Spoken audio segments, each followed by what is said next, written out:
assignment of 3 nights from 10 p.m. to 10 a.m. in the morning to go and partially renovate an Applebee's. There was an old oak soffit that needed to be pulled out and a new P-lam soffit put in. We installed new casework behind the bar, which integrated into the soffit. We also put wall protection on the walls to make it easier for the owners to clean at the end of the day. And installed new carpet and new seating also in the Applebee's. We're kind of on a restricted time frame, working from 10 at night till 10 in the morning and having the store open again for the next day. Taking 3 nights to be able to kind of gut and remove a lot of the old and then start rebuilding in the second and third nights. I was one of the guys that was involved with taking down the soffit that consisted of 3 800-pound pieces of oak cabinetry. We had to get up on ladders, remove ceiling tiles, and then we had to hook up come-alongs to the soffit to secure it until we undid the bolts and nuts off the all-thread to drop it down to the floor safely.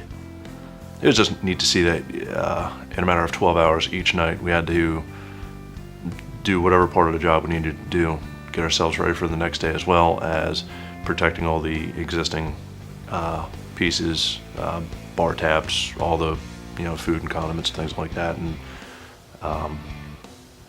and just have it ready for them to be able to come in and pick up right from where they left off the night before and go right back to work like we weren't even there. We had a great bunch of guys that were willing to come in evenings and kind of alter their sleep schedule and kind of work through the 3-night schedule that we had, and just take it a step at a time and work our way through the demo into the finished product.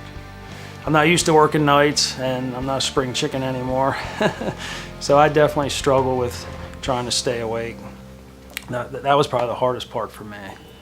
Just to have the confidence to know that while it was a very large amount of work to get done in basically 36 hours, we were entrusted by our company that we were the guys that were going to be able to get it done and get it done right without any problem and without hurting anybody or ourselves.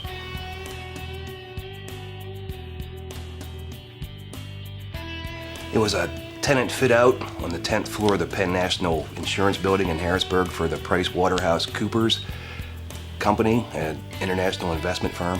As the Gen Group superintendent, I worked with the Pricewaterhouse design team, the building owners, and their building management team to make sure that the project was safe, on schedule, and on budget. This was an unusual design, very modern, and it turned out to be the prototype version for the new Pricewaterhouse office for the rest of the country. We started out with an empty space, open space in the Penn National Building, and we had to, make floor penetrations for the electrical, the plumbing, the IT. We used, typical construction with metal stud drywall.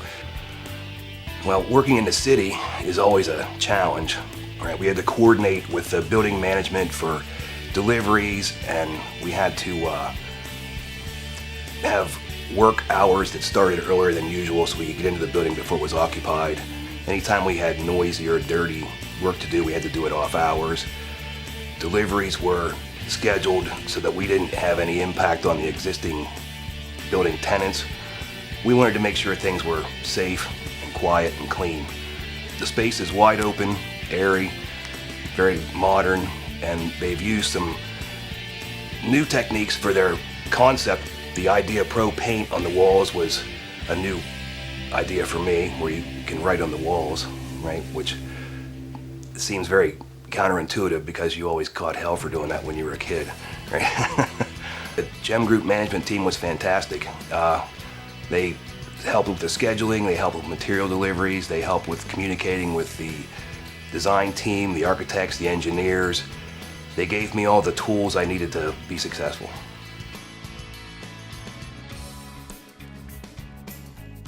The project itself was an interior fit out of an unfinished shell space. The space was approximately 7,000 feet and was unoccupied and was turned into a Red Robin restaurant in a 60-day time frame. For this project, there was no doubt that the time frame was the most interesting part of it. It was a very tight time frame.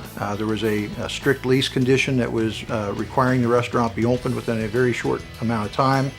We had no space on the site. It's a very fancy development area, and we were allowed no outside storage.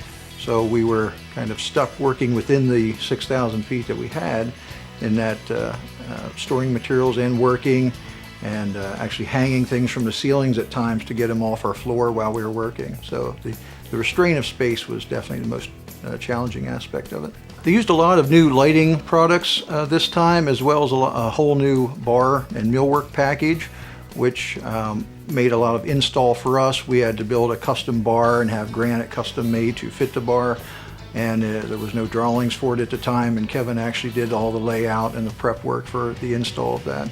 Well, anytime a commercial kitchen's involved, you have a lot of coordination between all the different trades, and as well as, you know, doing the millwork and the fit out and all the woodwork that's involved in that type of a restaurant. The mechanical aspects is a challenge as well. The heating systems, the air exchanges for a space that wasn't built as a restaurant, we had to be, you know, converted into it. So there was a lot of other challenges involved as well. Sponsor dinners at the end of the project, and people, the investors that were there were just elated to see that the time frame was made, and there was no sacrifice on quality. It's a great install.